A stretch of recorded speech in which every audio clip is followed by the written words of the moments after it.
यानंतर दिवसभरातली नवी मोठी बातमी आहे। उपमुख्यमंत्री एकनाथ शिंदे मंत्र्यांवर नाराज असल्याची चर्चा आणि यावर प्रतिक्रिया देताना एकनाथ शिंदे नाराज असतील तर आम्हाला काम करावं लागेल असं वक्तव्य आरोग्यमंत्री प्रकाश आंबेडकर यांनी केलंय।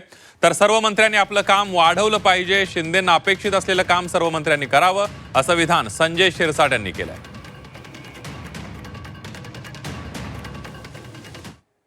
सर्व मंत्र्यांनी चांगली कामगिरी केली पाहिजे ही त्यांची अपेक्षा काही चुकीची नाहीये।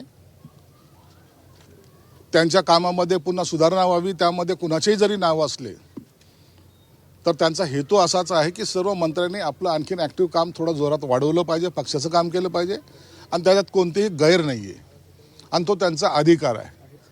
म्हणून नाराज असलेल्या हे मंत्री का तो मंत्री हे म्हणण्यापेक्षा त्यांना अपेक्षित असलेलं काम सर्व मंत्र्यांनी करावं हे त्याच्या मागचा त्यांचा उद्देश। शिंदे साहेब हे काम करा अशा पद्धतीचा सल्ला देत असतात, त्यांना सल्ला नाही आदेश देत असतात। त्यामुळे निश्चितपणे ते नाराज असतील तर अजून आम्हाला काम करावं लागेल आणि त्यांनी काल सांगितलेला सल्ला तुम्ही पेपरला बघितलाय, काम करा नाही तर घरी थांबा।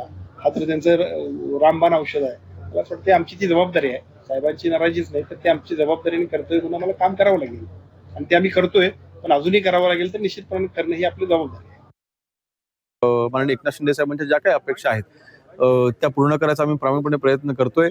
आता ज्यांच्या बाबतीत तक्रारी असतील त्यांच्याशी माननीय एकनाथ शिंदे साहेब स्वतः त्यांच्याशी चर्चा करतील किंवा केलेली असावी आणि त्यांना ज्या काही सूचना दिलेल्या आहेत त्या सूचनांचे पालन ते मंत्री महोदय करतील।